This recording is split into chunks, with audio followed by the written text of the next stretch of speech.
هل من ناصر ينصرنا هل من ناصر ينصرنا. انا للہ و انا الیہ راجعون. ناظرین محترم، آج 10 محرم ہے، یوم عاشورہ. ہماری تہذیب میں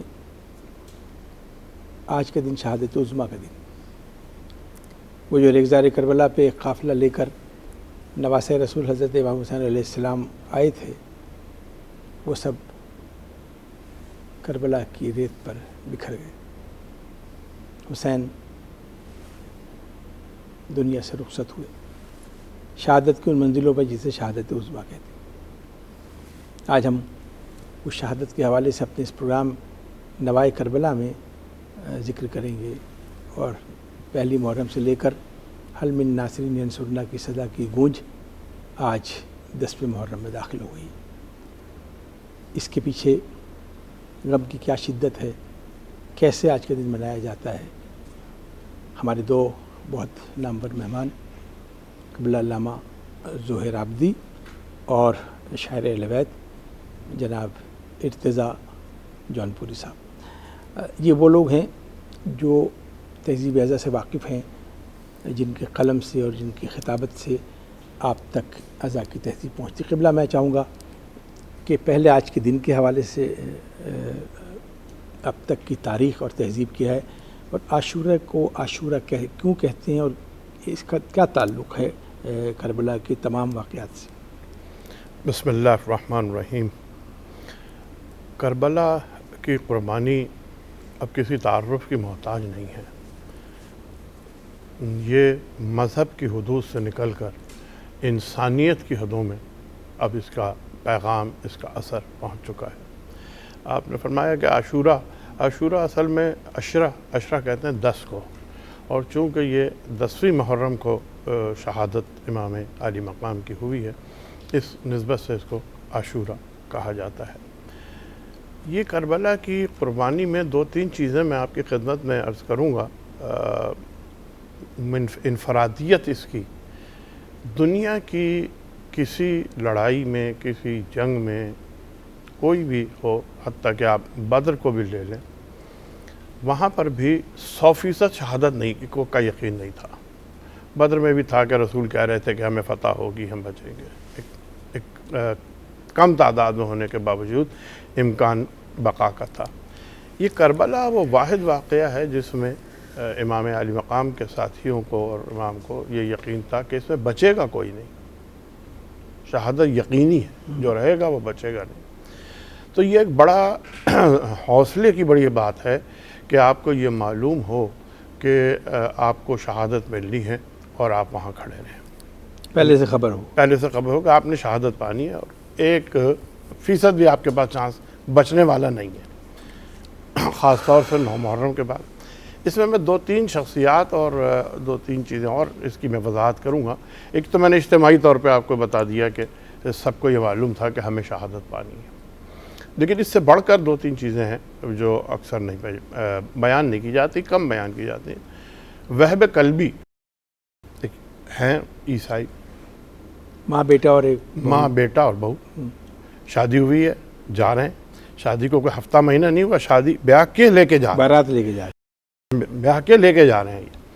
تو ایک ایسے موقع پر ایک شخص جس کا آپ کے مذہب سے بھی کوئی تعلق نہ ہو، عقیدے سے تعلق نہ ہو، جس نے اس ماحول میں پرورش نہ پائی ہو، اور اس نے کیا امام علی مقام میں چیز دیکھی کہ اس نے اپنے اس مذہب کو ترک کر کے، اور اسی وقت یہ بھی نہیں سوچا کہ میری نسل کیسے چلے گی، میں نے ابھی شادی کی ہے، بلکہ امام کے ساتھ شہادت کے لیے وہ تیار ہو گئے. اور اس میں ایک جملہ ہے جو ان کی والدہ محترمہ کا جملہ ہے.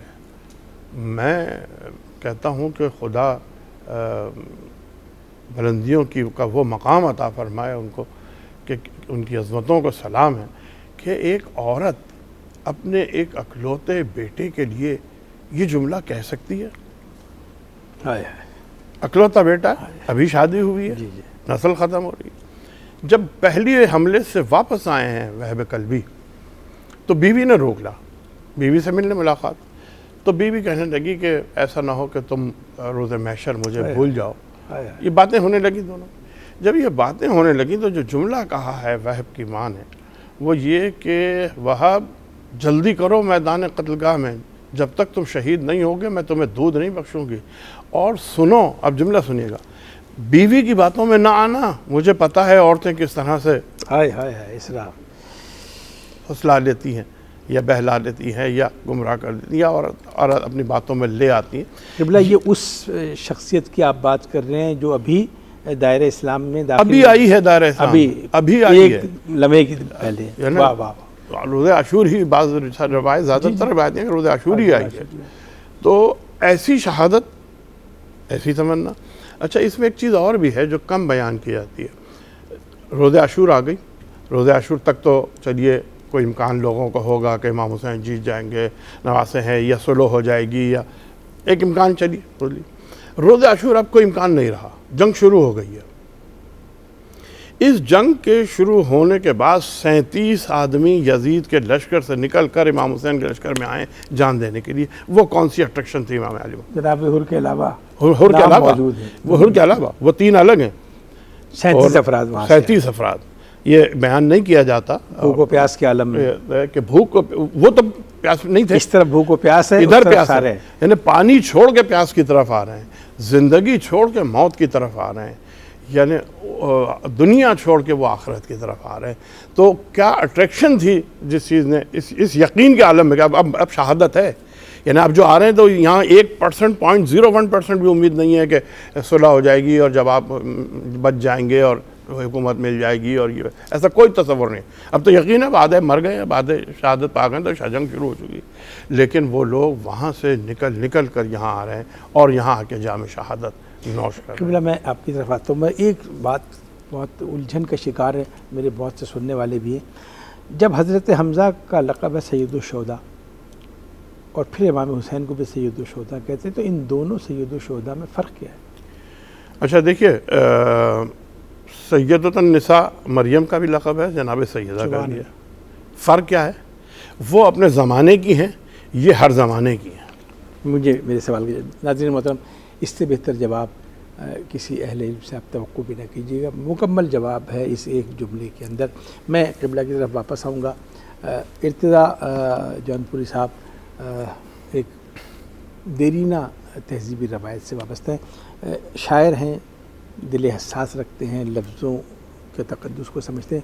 ارتضیٰ صاحب، میں آپ سے صرف اتنا جاننا چاہوں گا، اگر بچپن سے لے کر آپ کے ذہن میں آج تک کی یادیں موجود ہیں تو آپ کے گھرانوں میں عاشورہ محرم میں کیا ہوتا ہے؟ ہمارے یہاں سلسلہ یہ تھا کہ شب عاشور امام بارگاہ میں مجلس ہوتی تھی. سب ہم بزرگوں کے اپنے والد کے ساتھ، اپنے چچا تایا کے ساتھ ہاتھ پکڑ کے مجلس میں جاتے تھے.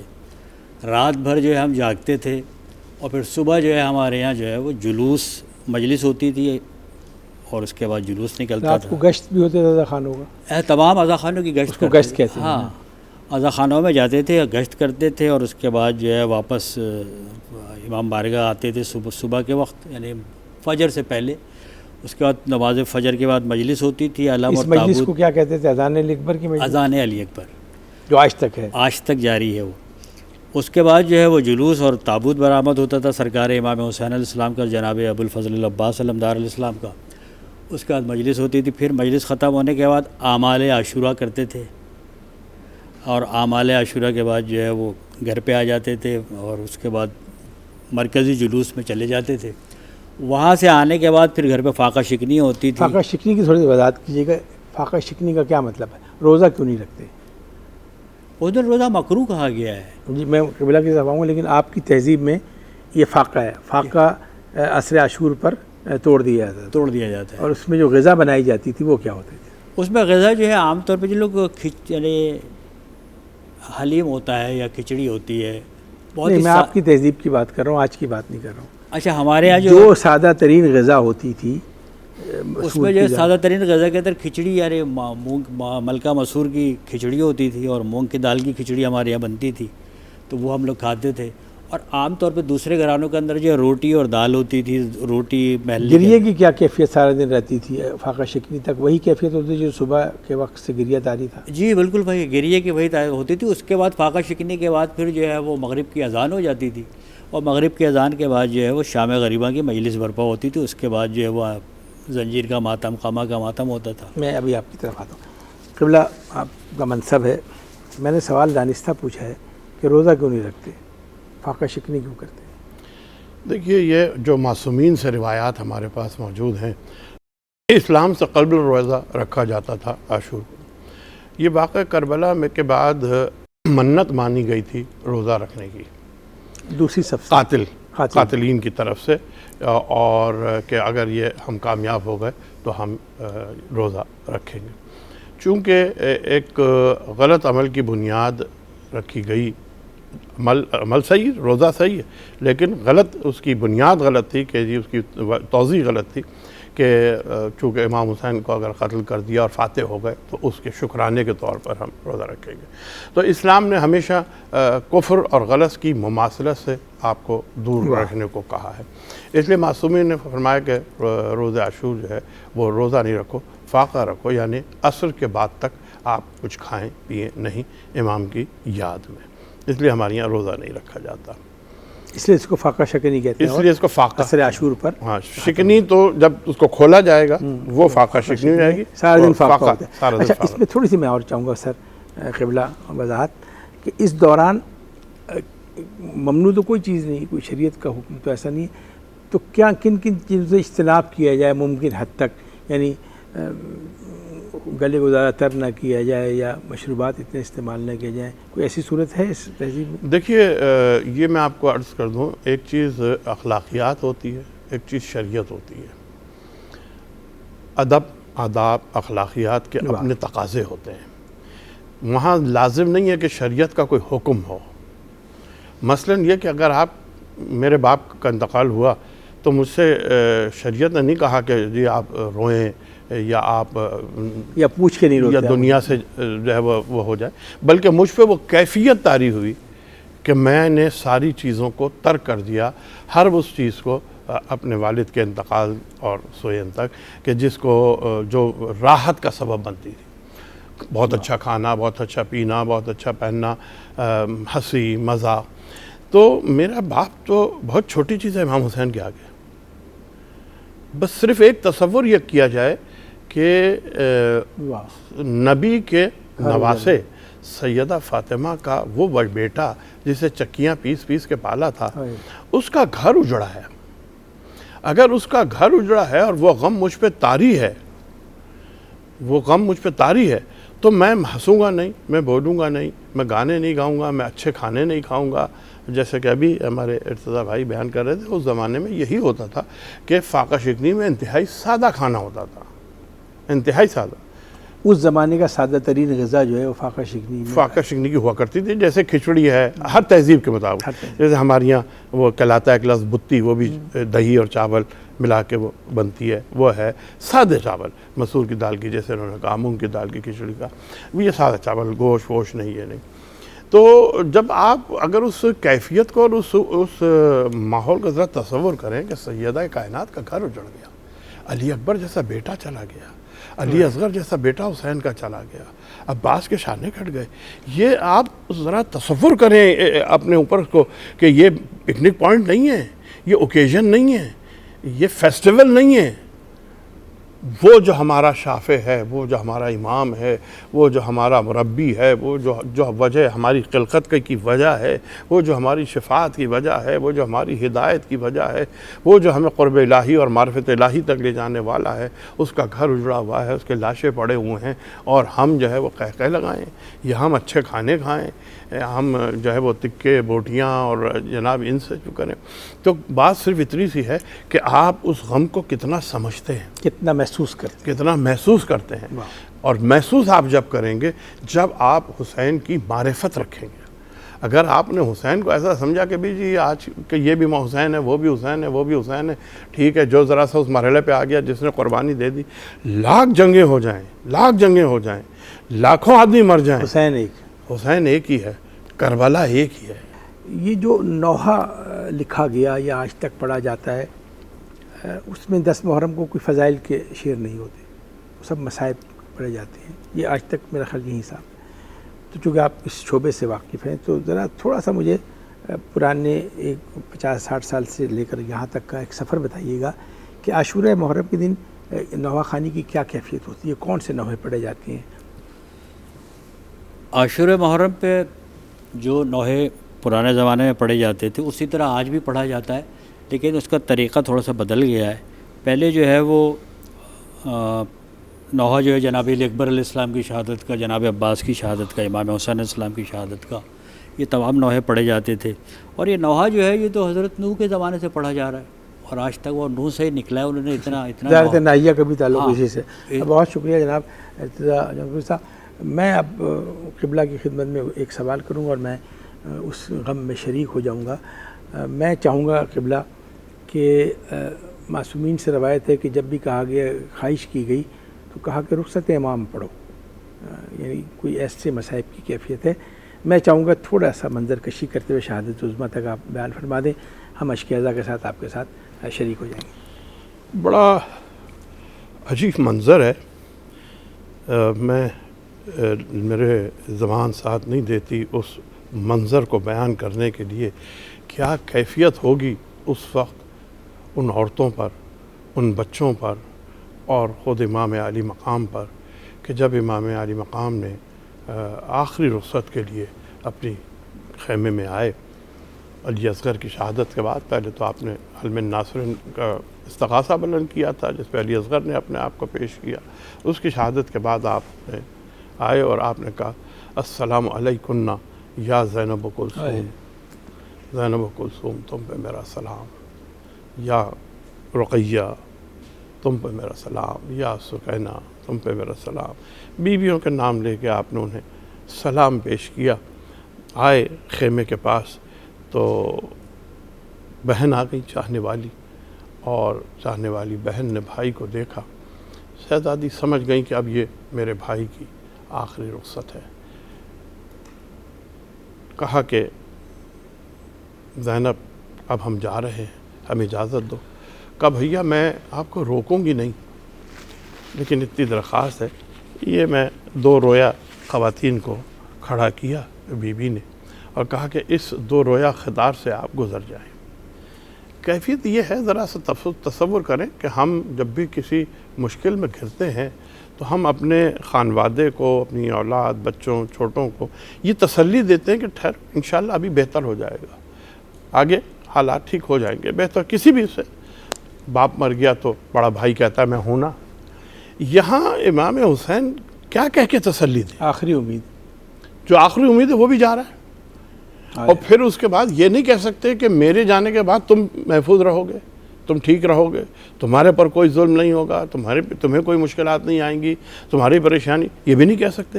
تو کیا کہہ کے حسین تسلی دے بیویوں کو، کیا کہہ کے حسین سمجھائے بیویوں کو، اور وہ بیویوں کی کیا معرفت اور کیا مقام ہو۔ بہرحال انہوں نے کہا کہ آپ گزریں۔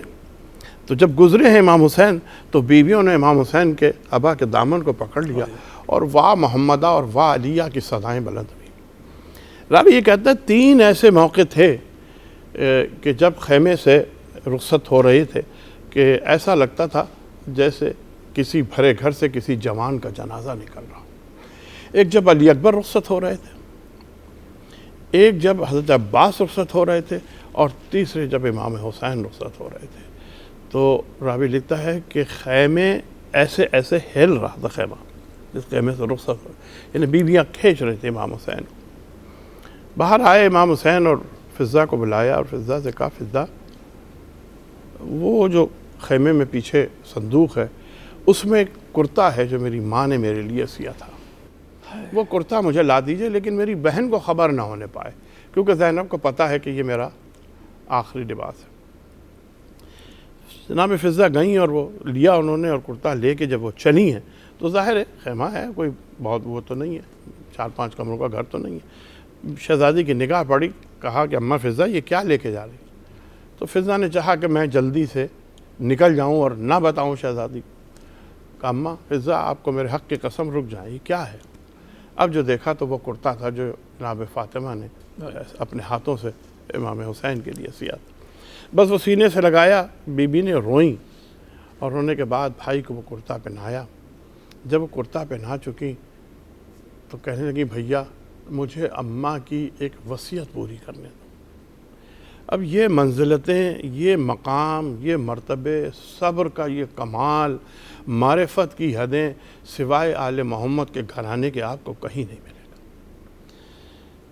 کہا بھیا اماں کی وصیت پوری کرنے دو۔ کہا کیا وصیت ہے؟ کہا اماں نے کہا تھا جب حسین رخصت آخر کے لیے آئے تو میری طرف سے اس کے گلے کا بوسہ لے لینا، اس لیے کہ اس سوکھے گلے پہ خنجر چلے گا۔ بھائی میں تمہارے گلے کا بوسہ اماں کی وصیت کے مطابق لینا چاہتی ہوں۔ شہزادی نے بوسہ لیا تو حسین کہنے لگے بہن مجھے بھی بابا کی ایک وصیت پوری کرنے دو۔ کہا بھیا وہ کیا وصیت ہے؟ کہا بہن آستین پلٹو، بابا نے کہا تھا کہ میری طرف سے زینب کے بازوؤں کے بوسے لے لینا، ان بازوؤں میں رسند بنے گی۔ یہ وہ مقام ہے صبر کا، یہ وہ مقام ہے گریے کا ہمارے لیے کہ آپ سوچیں نبی کی نواسی جس کے بازوؤں میں رسن باندھی جائے گی اور اسے یہ علم ہے کہ اسے بازاروں اور درباروں میں سربراہ نہ پھرایا جائے۔ عزاداران محترم، غم گساران مظلوم کربلا، عصر عاشور گزر گئی، ہماری آنکھوں میں جو آنسو ہیں ان کو سنبھال کے رکھیے۔ اس وقت ہم شام غریبہ کی حدوں میں داخل ہو رہے ہیں، ہمارے پاس کوئی ایسی قیمتی اور خالص چیز نہیں ہے جو اس بارگاہ میں پیش کریں سوائے یہ آنسو جو ہماری آنکھوں سے چھلک پڑے۔ ان آنکھوں کی قدر کیجیے، شکر ادا کیجیے کہ آپ کی آنکھوں میں عزائے حسین کے یہ موتی موجود ہیں۔ بچے تو اگلے برس ہم ہیں اور یہ غم پھر ہے، جو چل بسے تو یہ اپنا سلام آخر ہے۔